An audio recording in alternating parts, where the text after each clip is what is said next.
Food poisoning અંગે આરોગ્ય મંત્રીનું નિવેદન. ગાંધીનગર સિવિલની ટીમ મોકલી હોવાની વાત ઋષિકેશ પટેલે કરી છે.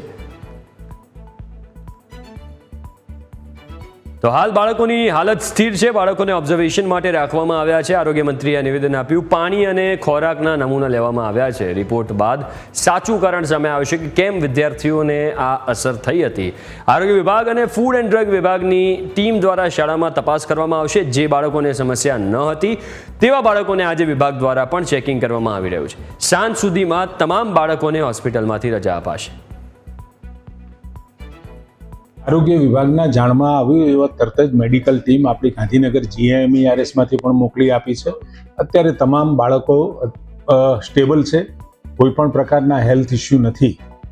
પરંતુ આ બનાવ કેમ બન્યો એની તપાસ એ ચાલી રહી છે અને એના માટે જે નિષ્ણાતો એમને મોકલી એના ફૂડના નમૂના, પાણીના નમૂના વગેરે લઈ અને ફર્ધર ઇન્વેસ્ટિગેશન આપણે કરી રહ્યા છીએ. કડાદરા પ્રાથમિક આરોગ્ય કેન્દ્રના જાંક ગામે JM દેસાઈ હાઈસ્કૂલ અને છાત્રાલય ખાતે ગઈકાલે બાળકોને આંખમાં બળતરા અને ડબલ વિઝન જેવું લાગતું હતું એની ફરિયાદ આપણને પ્રાથમિક આરોગ્ય કેન્દ્રની ટીમને મળતા પ્રાથમિક આરોગ્ય કેન્દ્રની ટીમ અને અમારા એપિડેમિક મેડિકલ ઓફિસર ટીમ સાથે અહીંયા આવી અને તપાસ કરી અને બાળકોને જે તકલીફ લાગતી હતી એ બાળકોને તમામને ગાંધીનગર સિવિલ ખાતે રિફર કરી અને એ બાળકોની તપાસ કરી અને ત્યાં સારવાર આપવામાં આવેલી છે.